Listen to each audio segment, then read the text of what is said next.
സുഹൃത്തുക്കളെ, ഈ ലോകത്ത് ചിലർ വളരെ കുറഞ്ഞ അധ്വാനം കൊണ്ട് കോടികൾ സമ്പാദിക്കുന്നു. എന്നാൽ മറ്റു ചിലർ രാവും പകലും കഴുതയെപ്പോലെ കഷ്ടപ്പെട്ട് പണിയെടുക്കുന്നു. എന്നിട്ടും കഷ്ടിച്ച് ജീവിച്ചു പോകാൻ മാത്രമേ അവർക്ക് കഴിയുന്നുള്ളൂ. യഥാർത്ഥത്തിൽ എന്തുകൊണ്ടാണിങ്ങനെ സംഭവിക്കുന്നത്? കാരണം ഇത് ഭാഗ്യത്തിന്റെ വ്യത്യാസമല്ല, മറിച്ച് ചിന്തയുടെയും ബുദ്ധിസാമർഥ്യത്തിന്റെയും വ്യത്യാസമാണ്. ചാണക്യൻ പറയുമായിരുന്നു, കഠിനാധ്വാനം കൊണ്ട് വിയർപ്പ് മാത്രമേ ഒഴുകുകയുള്ളൂ, എന്നാൽ ബുദ്ധികൊണ്ടാണ് സമ്പത്തുണ്ടാകുന്നത്. നിങ്ങളും രാവും പകലും കഷ്ടപ്പെട്ടിട്ടും ഫലം ലഭിക്കുന്നില്ലെങ്കിൽ ഈ വീഡിയോ നിങ്ങളുടെ കണ്ണുകൾ തുറപ്പിക്കും. പിന്നെ ഒരു കാര്യം, ഈ വീഡിയോ അവസാനം വരെ തീർച്ചയായും കാണുക. കാരണം അവസാനം ഞാൻ നിങ്ങളോട് പറയാൻ പോകുന്നത് നിങ്ങളുടെ ചിന്താഗതിയെ പൂർണ്ണമായും മാറ്റിമറിക്കുകയും പണം സമ്പാദിക്കാനുള്ള യഥാർത്ഥ വഴി കാണിച്ചു തരികയും ചെയ്യും. അപ്പോൾ സുഹൃത്തുക്കളെ, ഒട്ടും വൈകിക്കാതെ നമുക്ക് വീഡിയോ തുടങ്ങാം. ധനത്തിന്റെ ദേവി കഠിനാധ്വാനം കൊണ്ടല്ല, നയം, തന്ത്രം കൊണ്ടാണ് വരുന്നത്. ഒരിക്കൽ ആചാര്യ ചാണക്യൻ തക്ഷശിലയിലെ ശാന്തമായ ഗുരുകുലത്തിൽ ശിഷ്യന്മാർക്ക് നീതിശാസ്ത്രം പഠിപ്പിക്കുകയായിരുന്നു. ചുറ്റും നിശബ്ദതയായിരുന്നു. അദ്ദേഹത്തിന്റെ ശാന്തവും എന്നാൽ ഗൗരവമേറിയതുമായ ശബ്ദം മാത്രം അവിടെ മുഴങ്ങിക്കേട്ടു. അദ്ദേഹം രാജ്യം, അധികാരം, നയം എന്നിവയുടെ രഹസ്യങ്ങൾ വെളിപ്പെടുത്തുകയായിരുന്നു. അപ്പോൾ ഒരു യുവശിഷ്യൻ വളരെ ആകാംക്ഷയോടെ ചോദിച്ചു, ആചാര്യ, എനിക്ക് ജീവിതത്തിൽ ലക്ഷ്മിയെ, സമ്പത്ത് നേടണമെങ്കിൽ ഞാൻ രാവും പകലും കഠിനാധ്വാനം ചെയ്യേണ്ടിവരുമോ? ചോദ്യം ലളിതമായിരുന്നു, എന്നാൽ അതിന് ആഴമുണ്ടായിരുന്നു. ക്ലാസിൽ മുഴുവൻ നിശബ്ദത പടർന്നു. ചാണക്യൻ കുറച്ചുനേരം മൗനമായിരുന്നു. പിന്നെ തന്റെ കൂർത്ത കണ്ണുകൾ ആ ശിഷ്യന്റെ കണ്ണുകളിലേക്ക് നോക്കി പറഞ്ഞു, ലക്ഷ്മി കഠിനാധ്വാനം കൊണ്ട് മാത്രമാണ് ലഭിക്കുന്നതെങ്കിൽ നിലമുഴുന്ന കർഷകൻ ഏറ്റവും വലിയ ധനികനാകുമായിരുന്നു. അധ്വാനം മാത്രമാണ് എല്ലാമെങ്കിൽ ആനകളെ മെരിക്കുന്ന പാപ്പാൻ ചക്രവർത്തിയാകുമായിരുന്നു. ശിഷ്യൻ ഞെട്ടിപ്പോയി. ചാണക്യൻ പറഞ്ഞു, പുത്ര, അധ്വാനം അത്യാവശ്യമാണ്, പക്ഷേ അതുമാത്രം പോരാ. ലക്ഷ്മി വരുന്നത് നയം, തന്ത്രം അറിയുന്നവന്റെയും അവസരങ്ങൾ തിരിച്ചറിയുന്നവന്റെയും ഏറ്റവും പ്രധാനമായി ചിന്തിക്കുന്നവന്റെയും അടുത്തേക്കാണ്. ചാണക്യൻ മുന്നോട്ട് നടന്നു. ശാന്തമായ സ്വരത്തിൽ ചോദിച്ചു, നിങ്ങൾ എന്താണ് ചിന്തിക്കുന്നത്? ഞാൻ എന്തിനാണ് ചന്ദ്രഗുപ്തനെ ചക്രവർത്തിയാക്കിയത്? എന്തുകൊണ്ട് മറ്റൊരു ശക്തനായ യോദ്ധാവിനെ തിരഞ്ഞെടുത്തില്ല? കാരണം അവൻ വെറും കഠിനാധ്വാനി മാത്രമായിരുന്നില്ല. അവന് ചിന്തിക്കാനും മനസ്സിലാക്കാനും ഏറ്റവും പ്രധാനമായി എപ്പോൾ എന്തു ചെയ്യണമെന്ന് അറിയാനും കഴിയുമായിരുന്നു. ശിഷ്യന്റെ ജിജ്ഞാസ വർദ്ധിച്ചു. അവൻ ചോദിച്ചു, അപ്പോൾ ആചാര്യ, അധ്വാനം വെറുതെയാണോ? ചാണക്യൻ പുഞ്ചിരിച്ചു. നയം, തന്ത്രം ഇല്ലാതെയുള്ള അധ്വാനം ഭൂപടമില്ലാതെ യാത്രക്കിറങ്ങുന്നതുപോലെയാണ്. അവൻ ഒരുപാട് നടക്കും, പക്ഷേ എവിടെയും എത്തിച്ചേരില്ല. ഇനി എത്തിച്ചേർന്നാലോ അതെത്തേണ്ട ആവശ്യമില്ലാത്ത ഒരിടത്തായിരിക്കും. അദ്ദേഹം അടുത്തുണ്ടായിരുന്ന ഒരു വിളക്കിലേക്ക് ചൂണ്ടിക്കാണിച്ചു. ഈ വിളക്ക് നോക്കൂ, ഇതിൽ നെയ്യുണ്ട്, തിരിയുണ്ട്, തീയുമുണ്ട്. എന്നാലും നീ അതിനെ കാറ്റിനെതിരായി വെച്ചാൽ അതണഞ്ഞുപോകും. കാരണം ഉള്ളടക്കം മാത്രമല്ല, ദിശയും പ്രധാനമാണ്. പിന്നീട് അദ്ദേഹം മുന്നിലിരിക്കുന്ന എല്ലാ ശിഷ്യന്മാരെയും നോക്കി പറഞ്ഞു, നിങ്ങളെല്ലാവരും വെറും അധ്വാനത്തിൽ മാത്രം മുഴുകിയിരുന്നാൽ നിങ്ങൾ നല്ല സേവകരായേക്കാം, പക്ഷെ നിങ്ങൾ ഒരിക്കലും നയങ്ങൾ തീരുമാനിക്കുന്നവരാകില്ല. ലക്ഷ്മി സേവയുടെ പിന്നാലെയല്ല പോകുന്നത്. സേവനങ്ങളെ നിയന്ത്രിക്കുന്ന ബുദ്ധിയുടെ പിന്നാലെയാണത് പോകുന്നത്. ചിന്തിക്കുന്നവനാണ് രാജ്യം ഭരിക്കുന്നത്. തീരുമാനങ്ങൾ എടുക്കുന്നവൻ, പദ്ധതികൾ തയ്യാറാക്കുന്നവൻ, അവസരങ്ങൾ തിരിച്ചറിയുന്നവൻ, മറ്റുള്ളവർ പറയുന്നത് മാത്രം ചെയ്യുന്നവൻ, ജീവിതകാലം മുഴുവൻ മറ്റുള്ളവരുടെ പദ്ധതികൾ നടപ്പിലാക്കുന്ന ഒരു സാധാരണ ജോലിക്കാരനായി മാത്രമൊടുങ്ങും. ശിഷ്യന്റെ കണ്ണുകളിൽ ഒരു തിളക്കം വന്നു. ചാണക്യൻ ഇപ്പോൾ ഗൗരവത്തിലായിരുന്നു. ശ്രദ്ധിച്ചു കേൾക്കൂ പുത്ര, ലക്ഷ്മി ഒരു ദേവിയാണ്. ദേവിയെ വിളിക്കാൻ അമ്പലം എത്രത്തോളം സുന്ദരമായിരിക്കണമോ അത്രത്തോളം തന്നെ മന്ത്രവും ശുദ്ധമായിരിക്കണം. നിന്റെ ശരീരം അധ്വാനത്തിന്റെ ക്ഷേത്രമാണ്. എന്നാൽ ലക്ഷ്മിയെ ആകർഷിക്കുന്ന മന്ത്രം നയം, ബുദ്ധിപരമായ തന്ത്രമാണ്. കുറച്ചു നിമിഷങ്ങൾ മൗനം തളം കെട്ടി നിന്നു. പിന്നെ ചാണക്യൻ അവസാന വരി പറഞ്ഞു, വിയർപ്പൊഴുക്കുന്നവനല്ല ധനം ലഭിക്കുന്നത്, മറിച്ച് എവിടെ, എപ്പോൾ, ആർക്കുവേണ്ടി വിയർപ്പൊഴുക്കണം എന്നറിയുന്നവനാണ് അത് ലഭിക്കുന്നത്. ചാണക്യന്റെ ആ അവസാന വരികൾ ശിഷ്യന്മാരുടെ ഹൃദയത്തിൽ ആഴത്തിൽ പതിഞ്ഞു. അത് വളരെ നേരം അവിടെ മുഴങ്ങിക്കൊണ്ടിരുന്നു. അന്നത്തെ ആ നീതിപാഠം വെറുമൊരു സംഭാഷണമായിരുന്നില്ല, ജീവിതം മാറ്റിമറിക്കാൻ ദിശ കാണിക്കുന്ന ഒരു കാഴ്ചപ്പാടായിരുന്നു. കുറച്ചു ദിവസങ്ങൾക്ക് ശേഷം മഗധയുടെ തലസ്ഥാനത്ത് ഒരു പ്രത്യേക സഭ വിളിച്ചുകൂട്ടി. വ്യാപാരികൾ, സൈനികർ, കർഷകർ, പണ്ഡിതന്മാർ തുടങ്ങി എല്ലാ വിഭാഗം ജനങ്ങളും അവിടെയുണ്ടായിരുന്നു. ആചാര്യ ചാണക്യൻ തന്നെ അവിടെ നീതി ഉപദേശിക്കാൻ പോവുകയായിരുന്നു. കൂടെ ചക്രവർത്തി ചന്ദ്രഗുപ്തനുമുണ്ടായിരുന്നു. ചന്ദ്രഗുപ്തൻ സഭയെ അഭിസംബോധന ചെയ്തുകൊണ്ട് പറഞ്ഞു, ആചാര്യ, അങ്ങെന്നെ നീതിയുടെ ആദ്യ പാഠം പഠിപ്പിച്ചപ്പോൾ പറഞ്ഞിരുന്നു, ധനം അതിനെ ആഗ്രഹിക്കുന്നവന്റെ അടുത്തേക്കല്ല, മറിച്ച് അതിനെ മനസ്സിലാക്കുന്നവന്റെ അടുത്തേക്കാണ് പോകുന്നത് എന്ന്. ഇന്ന് ഈ സഭയിലിരിക്കുന്ന ഓരോ വ്യക്തിയും ലക്ഷ്മിയുടെ സഞ്ചാരം എങ്ങനെ തിരിച്ചറിയാം എന്ന് മനസ്സിലാക്കാൻ ആഗ്രഹിക്കുന്നു. ഇപ്പോൾ ആചാര്യ ചാണക്യൻ എഴുന്നേറ്റ് നിന്നു. അവിടെ ചിന്തകൾ മാത്രം മുഴങ്ങുന്ന ഒരു ശാന്തത പരന്നു. ചാണക്യൻ സഭയെ നോക്കി പറഞ്ഞു, ധനം സമ്പാദിച്ചാൽ മാത്രം പോരാ, അതിന്റെ സ്വഭാവം മനസ്സിലാക്കണം. ലക്ഷ്മി സ്ഥിരമല്ല, അത് വെള്ളം പോലെയാണ്. ആഴവും ശുദ്ധിയുമുള്ളിടത്ത് അത് തങ്ങുന്നു. അത്യാഗ്രഹവും ആശയക്കുഴപ്പവും ഉള്ളിടത്ത് അത് നിൽക്കില്ല. അദ്ദേഹം അവിടെയിരുന്ന കർഷകരെ ചൂണ്ടിക്കാണിച്ചു. ഒരു കർഷകൻ ദിവസം മുഴുവൻ പാടത്ത് പണിയെടുക്കുന്നു.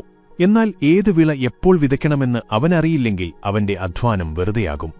അധ്വാനം കൊണ്ട് മാത്രമല്ല ധാന്യം വിളയുന്നത്, സമയത്തെക്കുറിച്ചുള്ള അറിവും തന്ത്രവും കൊണ്ടാണ് വിളവെടുപ്പ് നടക്കുന്നത്. പിന്നീട് അദ്ദേഹം വ്യാപാരികളെ നോക്കി. ഒരു വ്യാപാരി എല്ലാ ദിവസവും അങ്ങാടിയിലിരിക്കുന്നു. എന്നാൽ എപ്പോൾ ഏത് സാധനത്തിനാണ് ആവശ്യം കൂടുക എന്ന് അവനറിയില്ലെങ്കിൽ അവൻ നഷ്ടത്തിലാകും. കച്ചവടത്തിലെ ലാഭം അധ്വാനം കൊണ്ട് മാത്രമല്ല, ബുദ്ധികൊണ്ടാണ് ഉണ്ടാകുന്നത്. സഭ ഇപ്പോൾ ശ്രദ്ധയോടെ കേൾക്കുകയായിരുന്നു. ചാണക്യൻ തുടർന്നു. ധനത്തെ ബഹുമാനിക്കുന്നവന്റെ മിത്രമായി അത് മാറും. ധനത്തോടുള്ള ബഹുമാനമെന്നാൽ അതിനെ വെറും ചിലവാക്കാനുള്ള വസ്തുവായി കാണരുത്. അതിനെ ഒരവസരമാക്കി മാറ്റുക. മറ്റുള്ളവർക്ക് ജോലി സൃഷ്ടിക്കുക. അപ്പോൾ ലക്ഷ്മി പ്രസാദിക്കും. പിന്നീട് അദ്ദേഹം തന്റെ വാക്കിന് കൂടുതൽ ആഴം നൽകിക്കൊണ്ടു പറഞ്ഞു, ധനത്തിന്റെ ഒരു സ്വഭാവമുണ്ട്, അത് വേഗത്തിൽ ഓടിപ്പോകില്ല. പക്ഷെ അതിന്റെ പിന്നാലെ ഓടുന്നവൻ തീർച്ചയായും തളർന്നുപോകും. വിവേകമുള്ള വ്യക്തി ധനം തനിയെ തന്റെ അടുത്തേക്ക് ആകർഷിക്കപ്പെടുന്ന രീതിയിൽ തന്നെ മാറ്റിയെടുക്കുന്നു. സഭയിലെ പലരും ഇപ്പോൾ പതുക്കെ തലയാട്ടുന്നുണ്ടായിരുന്നു, തങ്ങളുടെ ജീവിതത്തിലെ തെറ്റുകൾ ആദ്യമായി മനസ്സിലാക്കുന്നതുപോലെ. ചന്ദ്രഗുപ്തൻ ചോദിച്ചു, ആചാര്യ, ഒരു ദരിദ്രനായ വ്യക്തി അങ്ങ് പറഞ്ഞ നിയമങ്ങൾ പാലിച്ചാൽ അയാൾക്ക് ശരിക്കും ധനികനാകാൻ കഴിയുമോ? ചാണക്യൻ പുഞ്ചിരിച്ചു. പുത്ര, ഞാൻ നിന്നെ ആദ്യമായി കണ്ടപ്പോൾ നീ ദരിദ്രനായിരുന്നു. എന്നാൽ ചിന്തകൾ കൊണ്ട് സമ്പന്നനായിരുന്നു. നിന്റെ പക്കൽ ധനമുണ്ടായിരുന്നില്ല, പക്ഷെ നയമുണ്ടായിരുന്നു. പൊങ്ങച്ചം കാണിക്കുന്നിടത്ത് ലക്ഷ്മി പോകില്ല. സംയമനവും ക്ഷമയും അറിവുമുള്ളിടത്താണ് ലക്ഷ്മി പോകുന്നത്. പിന്നീട് അദ്ദേഹം സഭയെ നോക്കി പറഞ്ഞു, ധനം വെറുതെ ശേഖരിച്ചുവെച്ചാൽ അത് നിൽക്കില്ല. എന്നാൽ ധനത്തെ ബുദ്ധികൊണ്ട് ചലിപ്പിച്ചാൽ അത് മറ്റുള്ളവരെയും നിങ്ങളെയും സമ്പന്നരാക്കും. അവസാനം അദ്ദേഹം ഒരു വാചകം പറഞ്ഞു. അത് സഭയിലെ ഓരോ വ്യക്തിയുടെയും ഹൃദയത്തിൽ പതിഞ്ഞു. കഠിനാധ്വാനി മാത്രമല്ല, നീതിയിൽ, തന്ത്രങ്ങളിൽ മിടുക്കനായവനുമാണ് ധനം നേടുന്നത്. കാരണം ലക്ഷ്മി അധ്വാനം കൊണ്ടല്ല, ബുദ്ധികൊണ്ടാണ് പ്രസാദിക്കുന്നത്. ചാണക്യന്റെ ഈ അവസാന വരികൾ സഭയിൽ ഒരു മന്ത്രം പോലെ മുഴങ്ങാൻ തുടങ്ങി. അന്ന് രാത്രി വർദ്ധൻ എന്നു പേരുള്ള ഒരു വ്യാപാരി നിശബ്ദനായി ചാണക്യന്റെ അടുത്തു വന്നു. അവന്റെ കണ്ണുകളിൽ ക്ഷീണമുണ്ടായിരുന്നു. എന്നാൽ ചോദ്യങ്ങൾ അതിലും ഭാരമേറിയതായിരുന്നു. ആചാര്യ, വർഷങ്ങളായി കച്ചവടം ചെയ്യുന്നു. അധ്വാനത്തിൽ ഒരു കുറവും വരുത്തിയിട്ടില്ല. പക്ഷെ ലക്ഷ്മി വരുന്നതുപോലെ തന്നെ പോകുന്നു. എവിടെയാണ് തെറ്റുപറ്റുന്നത്? ചാണക്യൻ അവനെ നോക്കി, പുഞ്ചിരിച്ചില്ല, ആശ്വസിപ്പിച്ചതുമില്ല. പകരം പറഞ്ഞു, വർദ്ധൻ, നീ ലക്ഷ്മിയെ അധ്വാനം കൊണ്ട് പിടിക്കാൻ ശ്രമിക്കുന്നു. എന്നാൽ അവൾ ബുദ്ധികൊണ്ടാണ് ആകർഷിക്കപ്പെടുന്നത്. നിന്റെ വിയർപ്പ് നിന്റെ അധ്വാനത്തിന്റെ തെളിവാണ്. പക്ഷെ തന്ത്രങ്ങളുടെ അഭാവം നിന്നെ ദരിദ്രനാക്കി വയ്ക്കും. വർദ്ധൻ തലതാഴ്ത്തിയിരുന്നു. ചാണക്യൻ പതുക്കെ പറഞ്ഞു, ശ്രദ്ധിച്ചു കേൾക്കൂ. ഈ 3 ദോഷങ്ങളുള്ള വീട്ടിൽ ലക്ഷ്മി ഒരിക്കലും പോകില്ല. നിയന്ത്രണമില്ലാത്ത ചെലവ്, അസ്ഥിരമായ തീരുമാനങ്ങൾ, ആത്മവിശ്വാസക്കുറവ്, സ്വയം സംശയിക്കൽ. ഒന്നാമതായി നിയന്ത്രണമില്ലാത്ത ചെലവ്. പണം കിട്ടിയ ഉടനെ അത് ആർഭാടത്തിനായി ഒഴുക്കിക്കളയുന്നവൻ ലക്ഷ്മിയെ അപമാനിക്കുന്നു. അവൻ ചിന്തിക്കുന്നു, ഞാൻ സമ്പാദിച്ചു എന്ന്. പക്ഷെ ലക്ഷ്മി ചിന്തിക്കുന്നു, ഇവനെന്നെ പിടിച്ചു നിർത്താൻ കഴിയില്ല എന്ന്. രണ്ടാമതായി അസ്ഥിരമായ തീരുമാനങ്ങൾ. കൃത്യസമയത്ത് തീരുമാനങ്ങൾ എടുക്കാൻ കഴിയുന്നവന്റെ അടുത്തേക്കാണ് ധനം വരുന്നത്. ഓരോ തവണയും നോക്കാം എന്ന് ചിന്തിച്ച് സമയം കളയുന്നവൻ അവസരങ്ങൾ നഷ്ടപ്പെടുത്തുന്നു. ലക്ഷ്മി അവസരങ്ങൾക്കൊപ്പമാണ് സഞ്ചരിക്കുന്നത്, മടിയുടെ കൂടെയല്ല. മൂന്നാമതായി ആത്മവിശ്വാസക്കുറവ്.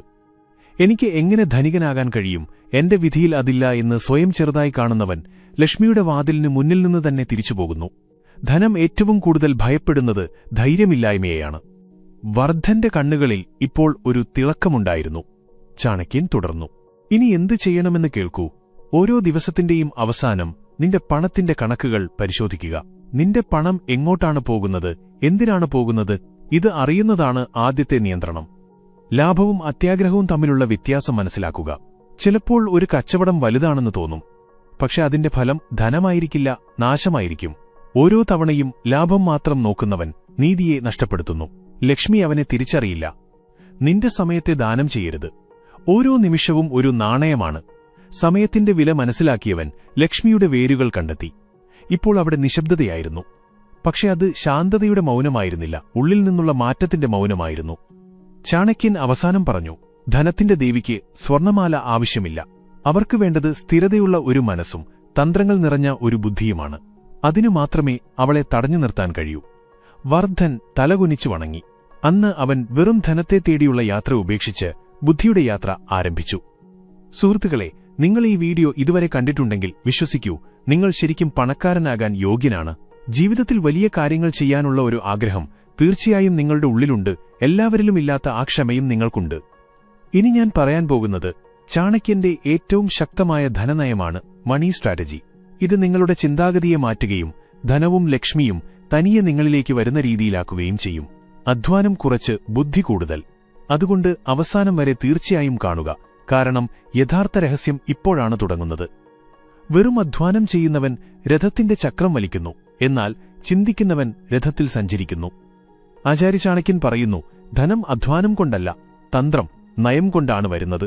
വെറും അധ്വാനം കൊണ്ട് പണത്തെ വിളിക്കാൻ ശ്രമിക്കുന്നവൻ ജീവിതകാലം മുഴുവൻ കഷ്ടപ്പെടുന്നു, പക്ഷേ ലക്ഷ്മി വരുന്നില്ല.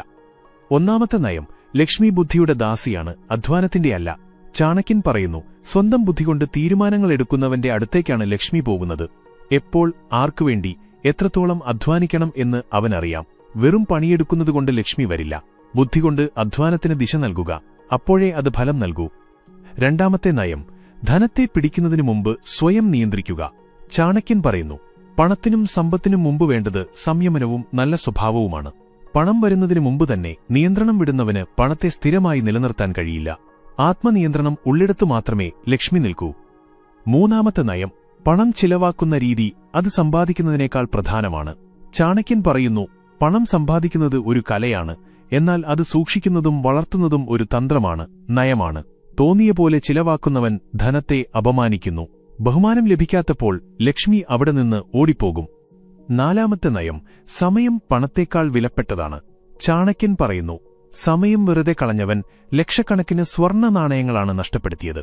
സമയത്തെ ശരിയായി ഉപയോഗിക്കുന്നവൻ തീർച്ചയായും ലക്ഷ്മിയെ ആകർഷിക്കും, കാരണം മടിയുള്ളിടത്ത് ലക്ഷ്മി പോകില്ല. അഞ്ചാമത്തെ നയം, ബുദ്ധിയിലുള്ള നിക്ഷേപമാണ് ഏറ്റവും വലിയ നിക്ഷേപം. ചാണക്യൻ പറയുന്നു, ധനം വെറും സാധനങ്ങളിൽ മാത്രം നിക്ഷേപിക്കരുത്, ബുദ്ധിയിൽ നിക്ഷേപിക്കുക. സ്വന്തം അറിവ് വർദ്ധിപ്പിക്കുന്നവൻ ധനം താനേ തന്റെ അടുത്തേക്ക് ആകർഷിക്കപ്പെടുന്ന രീതിയിൽ തന്നെ മാറ്റിയെടുക്കുന്നു. ആറാമത്തെ നയം, അവസരങ്ങൾ തിരിച്ചറിയുന്നവനാണ് ധനികനാകുന്നത്. ചാണക്യൻ പറയുന്നു, അവസരങ്ങൾ തനിയെ വരില്ല, അവയെ കാണാനും തിരിച്ചറിയാനും പിടിച്ചെടുക്കാനും കഴിയണം. വെറും ജോലിയിൽ മാത്രം മുഴുകി ചിന്തിക്കാൻ സമയം കണ്ടെത്താത്തവൻ അവസരങ്ങളെയും ലക്ഷ്മിയെയും നഷ്ടപ്പെടുത്തുന്നു. ഏഴാമത്തെ നയം, ധനത്തെ പിടിച്ചു നിർത്താനുള്ള കല പഠിക്കുക. ചാണക്യൻ പറയുന്നു, പണം സമ്പാദിക്കാൻ എളുപ്പമാണ്, എന്നാൽ അതിനെ തടഞ്ഞു നിർത്തുക, സംരക്ഷിക്കുക, വളർത്തുക എന്നതാണ് യഥാർത്ഥ സാമർഥ്യം. സ്വന്തം വീടിന്റെ ചുവരുകൾ ശക്തമാക്കുന്നവന് മാത്രമേ ലക്ഷ്മിയെ അകത്തു നിർത്താൻ കഴിയൂ. അവസാനം ചാണക്യൻ പറയുന്നു, ധനത്തിന് അധ്വാനവുമായല്ല, ചിന്തയുമായാണ് ബന്ധം. കാരണം തൊഴിലാളികൾ മാറിക്കൊണ്ടിരിക്കും, എന്നാൽ തന്ത്രങ്ങൾ ഉപയോഗിച്ച് മുന്നേറുന്നവർ ഭരിക്കും. അപ്പോൾ സുഹൃത്തുക്കളെ, നിങ്ങൾക്കും ജീവിതത്തിൽ ധനവും സമ്പത്തും അറിവും യഥാർത്ഥ വിജയവും നേടണമെന്നുണ്ടെങ്കിൽ ഞങ്ങളുടെ ചാനൽ ഇപ്പോൾ തന്നെ ലൈക്ക് ചെയ്യാനും ഷെയർ ചെയ്യാനും സബ്സ്ക്രൈബ് ചെയ്യാനും മറക്കരുത്. കാരണം ഇവിടുത്തെ ഓരോ വാക്കും നിങ്ങളുടെ ജീവിതം മാറ്റിമറിക്കാൻ ശക്തിയുള്ളതാണ്. ഓർക്കുക, ഇരുട്ടിൽ വെളിച്ചം കണ്ടെത്തുന്നവനാണ് വിജയിക്കുന്നത്. ബുദ്ധികൊണ്ട് സ്വാഗതം ചെയ്യുന്നവന്റെ അടുത്തേക്കാണ് ധനം വരുന്നത്. അടുത്ത വീഡിയോയിൽ കാണാം.